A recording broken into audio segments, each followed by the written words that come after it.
Let's learn the baritone, the euphonium. I'm not going to keep this on my lap. It's too big. So when you set it down on the ground, make sure that the proper side is upward so that you're not dumping the baritone the wrong way. Open up your case and simple, just grab it out. So that's easy. All right, let me just touch on one thing about oiling your valves. To oil your valves, you'll do them one by one. So you want to do this to keep them moving well. Start with the first one, unscrew it, and pull it up straight and out. Then you're going to put some dots of oil around it. You're going to not want to do this over your clothes or carpet or something. Maybe put a cloth over your legs or something like that. And then when you put it back in, you're going to look and see. Some of them have a number on it. Usually they don't, but there is a little tab sticking out on that white plastic part.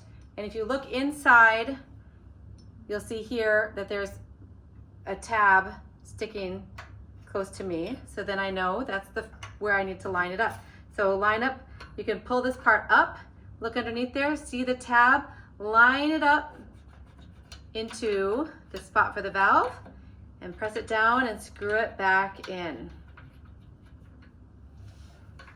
Now I should have mentioned something. Before we started this, we should have played a note or two on our baritone, our euphonium, and made sure that it was indeed working, because you don't want to start pulling out valves if the air isn't going through the right way because some of the valves are in wrong. You want to be able to tell if the valve you pulled out is incorrectly or not. We should have done that first, but we didn't.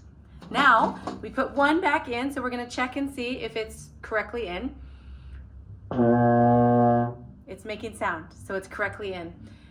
It's pretty hard to put them in incorrectly for this one because it goes into that slot. But if you did put it in incorrectly, then when you tried to blow, you wouldn't get any sound out. So then if you know that the first valve is the only one that you've been messing around with, then you would take it out, put it back in the proper way, and then blow and then get the correct sound. So we took out the valve, we dropped some drops of oil, I didn't have them here, onto the valve, put it back in, press it up and down, work the oil into the instrument, and then blow to see if it's working. If it makes any sound, then it's still working. Okay, so I kind of jumped straight to that. The other things about the euphonium, or baritone, whichever way, depending on what your instrument is shaped like. The mouthpiece, we'll want to put the mouthpiece in like it's a screw. You don't slam it in or drop it in.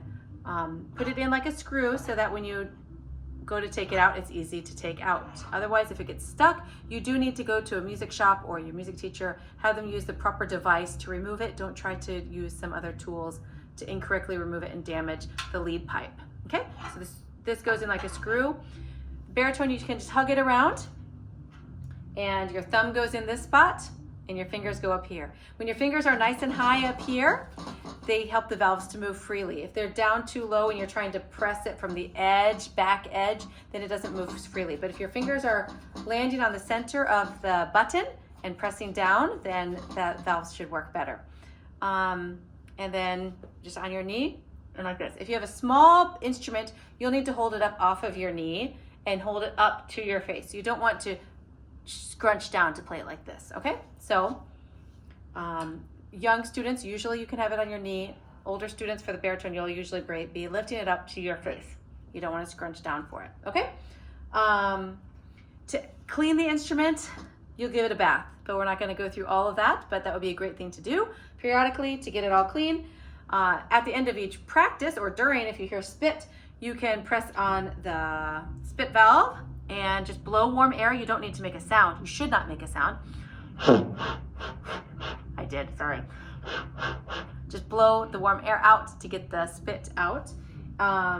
There's also slides on here, so you can pull the slides out. You can add valve oil to those slides, or slide oil, to help them to move more freely. These are tuning slides. They will be important later.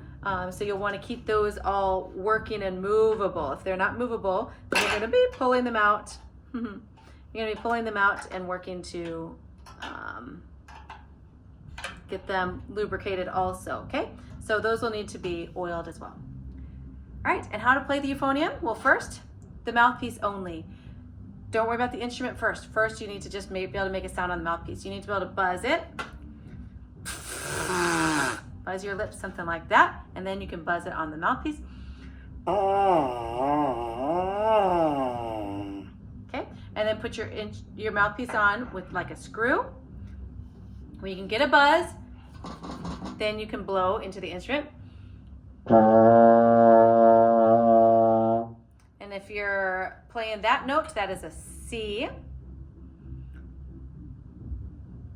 I'm sorry, for trumpet, it's a C fingering.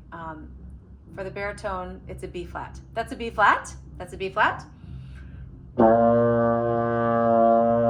Concert B flat. And when you're reading bass clef baritone, it's a B flat. If you're reading treble clef baritone, it's a C. Okay, so B flat. Or perhaps your lips more naturally do the upper note, the F. You can start with the F if you like, or you can start with the B flat. You want to be able to find your starting notes really easily because they can help you to find the other notes. B flat, then C. It can be useful to sing the notes before you want to play them so you know what notes you're looking for. B flat, C, D.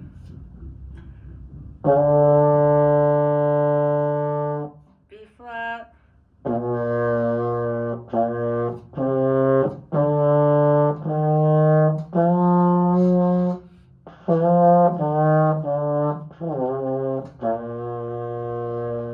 So when you're going up, you're tightening up your lips a little bit, moving your air faster. When you're going down, you're loosening your lips and moving the air a bit more slowly, but still good, strong air. Okay? So that is the baritone or the euphonium.